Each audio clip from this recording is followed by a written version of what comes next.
There is a sound so specific that a burglar's entire plan falls apart the second he hears it. And this video is about that sound, what actually produces it, and why almost nobody uses it on purpose. This sound costs nothing to make, and the thing that produces it is probably sitting in your house right now, doing absolutely nothing. Criminologists Wright and Decker sat down with over 100 active burglars in St. Louis and asked them directly what stopped a job before it even started. And one answer came up: more than alarms, more than cameras, and more than locked doors combined. Over 90% of them named the same thing. That is not an accident, so stick with me. But before showing you exactly what this is and exactly how to use it, you need to understand how a burglar actually picks a house. Most people imagine a burglar casing a street for days, studying routines like it's a film, and that is not what happens.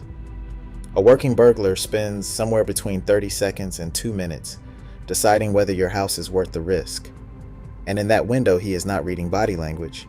He is scanning for signals he has learned to read instantly. Take a visible alarm sign. On its own, it does very little, because burglars know how cheap and common fake signs have become. And Wright and Decker's own interviews found career burglars admitting they ignore alarm stickers outright, since half the houses on a street have one, and never actually pay for monitoring. A doorbell camera will catch him on video, sure, but by the time that footage matters, he is already inside and gone, and most break-ins finish in under 4 minutes, long before police ever see the alert. Motion sensor floodlights fare no better, and in suburban areas where streetlights already do the work, one more light flicking on barely registers, which is exactly what experienced burglars told researchers before admitting they simply kept walking. Ring-style video doorbells do a little better, but only because homeowners assume the footage alone will scare him off, and it will not. A burglar wearing a hood and gloves knows precisely how little that clip is worth to police unless he already has a record. And the same pattern showed up in interviews from council estates and quiet cul-de-sacs alike.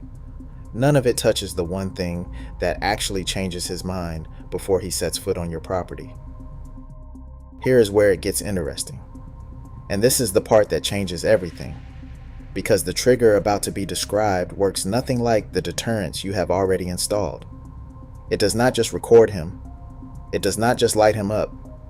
It activates a risk calculation that burglars cannot switch off. And that trigger is the sound of a dog barking. You do not need to own a dog for this to work. Burglars run a constant cost and benefit calculation in their heads, and injury is the one cost no amount of stolen goods is worth to them. A television gets fenced for pennies on the pound, while a dog bite means an emergency room visit, questions from hospital staff, and a paper trail tying him to your street on the exact night of the break-in. That single bark triggers both the fear of physical harm and the fear of drawing attention. Two things a silent sticker on your front window could never replicate. Researchers found convicted burglars ranked a barking dog above visible security systems, above neighbors being home, and even above police patrols as their top reason to walk past a house entirely. And the effect is close to decision paralysis.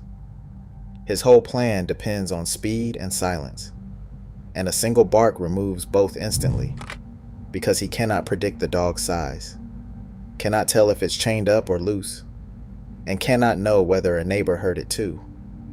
So he leaves.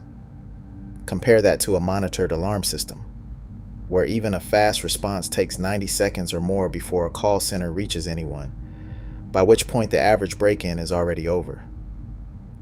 A bark works the moment he is still deciding whether to commit, which is exactly when a deterrent actually needs to land. Now here is exactly what to buy and exactly how to use it. Look for a motion-activated dog alarm. Not a real dog and not a recording made at home, but the actual device, available on Amazon or in the security aisle of most hardware shops for around 15 pounds. And the brand barely matters as long as it uses a passive infrared motion sensor and plays a genuine barking sound rather than something cartoonish. So check the reviews for realism before buying. Mount the first unit near your front door or side gate at roughly waist height. Angle toward the path someone would actually walk, since the sensor triggers within about 15 to 20 feet, and the bark fires automatically the moment movement is detected, day or night, whether anyone is home or not. A second unit belongs near any back entrance or side access point, because burglars overwhelmingly favor routes hidden from the street, and a single unit will keep running for years on 2 AA batteries. There is a second way to use this, and it tends to surprise people. Pair the sound with a visible prop, a worn dog bowl left by the front step, a chew toy on the porch, or a beware of dog sign from a pound shop that costs under £2. Burglars scanning a property read these visual cues in seconds, and when the bark confirms what the bowl already suggested, the hesitation compounds, which means you are not exactly lying to him. You are just letting him draw his own conclusion faster than he can check it. Here is the part that turns this from good into permanent. Scaring off tonight's opportunist keeps tonight's burglar out, but the one who actually gets in rarely walks up the front path at all. He comes through a side gate that was never locked, a window left cracked for airflow, or a ladder still leaning against the shed after the gutters got clean. And no bark alarm on earth matters if the physical route stays wide open, because a patient burglar will eventually find it. So walk your property right now and look for every point that makes entry physically easy, starting with the side gate latch that only ever gets pushed shut and never actually locked. The downstairs window left on the latch through summer nights counts too, and so does the spare key hidden under the plant pot, which happens to be the single most common hiding spot in the country and the first place any burglar checks. A wheelie bin pushed against the fence doubles as a step up to a first floor window, and ladders or garden tools left out in the open hand him the one piece of equipment he didn't think to bring. Every one of those is a free invitation sitting there waiting, and none of the fixes cost a penny. Lock the gate, move the key, store the ladder inside, push the bin against the house instead of the fence. For entry points you genuinely cannot secure yourself, a weak lock on a window or patio door, there is one product worth buying: a door and window sensor alarm built around a simple magnetic contact.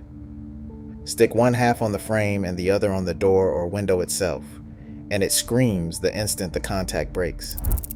A pack of 2 or 3 runs about £10, works entirely wirelessly with no engineer visit and no monthly fee, and a coin battery keeps it running for roughly a year before it needs swapping.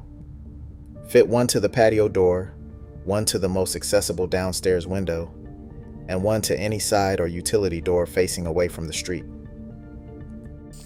Between the bark alarm keeping opportunists off your path, the visible props reinforcing it, and the contact sensors covering your weak points, that's a 3-layer system costing under £30 total, and it outperforms a monitored alarm contract charging £30 a month for an entire year. The home security industry in the UK is worth billions, built on installation packages and monitoring contracts that lock people in for years, while the cheapest and most effective deterrent on record, the one documented by researchers who actually asked convicted burglars what scared them off, sits ignored on a hardware shop shelf for £15. That research came out. The industry kept selling the same packages anyway, and most homeowners never heard another word about it. Some providers even quietly discourage getting a dog or a bark alarm, because a household that stops feeling vulnerable is far less likely to renew a contract it was never sure it needed in the first place. Now you have it.